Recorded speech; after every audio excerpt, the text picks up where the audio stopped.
Wiki hii, historia ya maumivu na mateso kwa Wakenya 78 waliokuwa wamekwama katika kambi za utapeli nchini Myanmar na Thailand imefikia kikomo.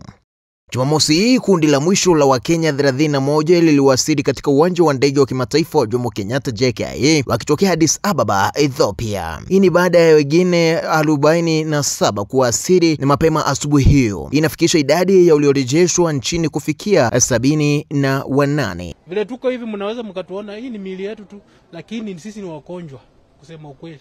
We have been hurt emotionally, physically. I never knew that is the job I'm gonna do. No, I never knew. Lakini wasitakwimu tu, kila mmoja ana hadithi ya uchungu, mateso na wokovu. Mateso huko ni mengi. Ni mengi sana. Hakuna serikali huko.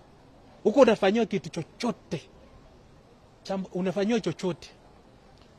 Na ukijaribu kusema kucomplain, utapewa punishment, wanakuambia kwamba 200,000. Na 200,000 ya huko ni 200,000 times 3.8 ya huko. Unapata pesa ya yenye unatakana ulipe. Yeah, punishment is there. That is something that is there real. We have seen people being tortured. Yeah, being electrified. Some are beaten up. Or you just yani unakaa kwa jua mpaka iishe.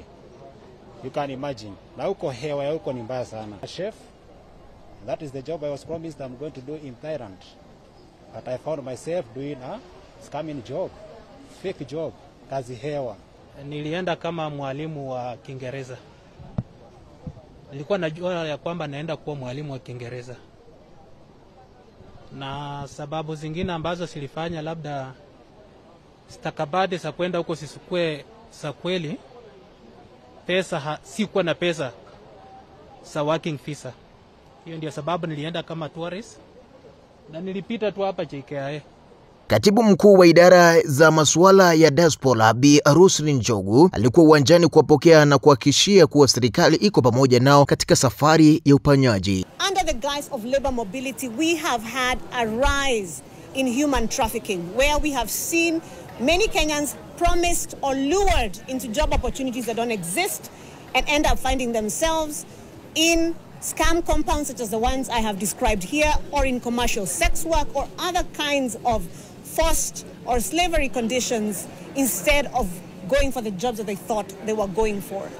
We continue to appeal to Kenyans to check every job opportunity that you come across.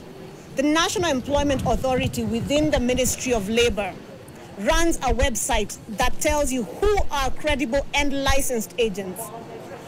We continue to see Kenyans using travel agents and tour companies to try and find jobs abroad. Those are not licensed operators. Lakini swali kuu ni hili, walifikaje huko? Wakenya hawa walivutiwa na ahadi za kazi nzuri katika nchi za kigeni kama Thailand, lakini walipoingia walijikuta mikononi mwa mitandao ya kihalifu walipopelekwa hadi Myanmar na kufungiwa katika kambi za utapeli. Wakiwa huko, walilazimishwa kufanya kazi za udanganyifu mtandaoni, utapeli watu, wizi wa utambulisho, ulaghai wa pesa kwa njia ya crypto na hada kupitia barua pepe za kihalifu. Waliokataa kufanya kazi walipitia mateso makali, walipigwa, waliteswa kwa umeme na kutengwa. Baadhi walilazimishwa kuingizwa hadi dola 50,000 kwa mwezi, sawa na takriban shilingi milioni 6.5 za Kenya. Idadi kubwa ya waathiriwa walikuwa wanawake walio chini ya umri wa miaka 35, waliovutwa na ndoto za maisha bora, lakini wakajikuta katika kaburi la ndoto hizo. Hii ni operesheni ya pili ya uokoaji. Wiki mbili zilizopita, Wakenya wengine 48 waliokolewa kwenye mpaka wa Thailand na Myanmar. Kwa jumla zaidi ya Wakenya 120 wameokolewa kutoka kwa mitandao za utapeli wa kimataifa tangu mwezi Februari. Taarifa zinasema kuwa walikuwa sehemu ya kundi ya zaidi watu 7,000 waliokwama mpakani baada ya kuachiliwa na makundi ya waasi, lakini walishindwa kuvuka mpaka. Baada ya mazungumzo katika serikali ya Kenya na Thailand, mpaka ulifunguliwa kwa msingi ya kibinadamu na hivyo kuwaruhusu Wakenya wetu kuingia na kurejea nyumbani salama salimini. Lakini safari yao haijaisha. Kabla ya kuruhusiwa kwenda majumbani mwao, wote wanatakiwa kurekodi taarifa zao kwa maafisa wa upelelezi DCI ili kusaidia kufichua chanzo cha ulaghai huo na wale waliohusika.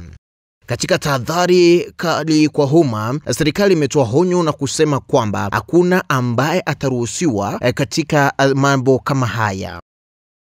Zaidi Wakenya wanahimizwa na kuchunguza kwa kina kazi zote za nje kabla ya kukubali ofa na kuthibitisha kupitia ofisi ya masuala ya diaspora.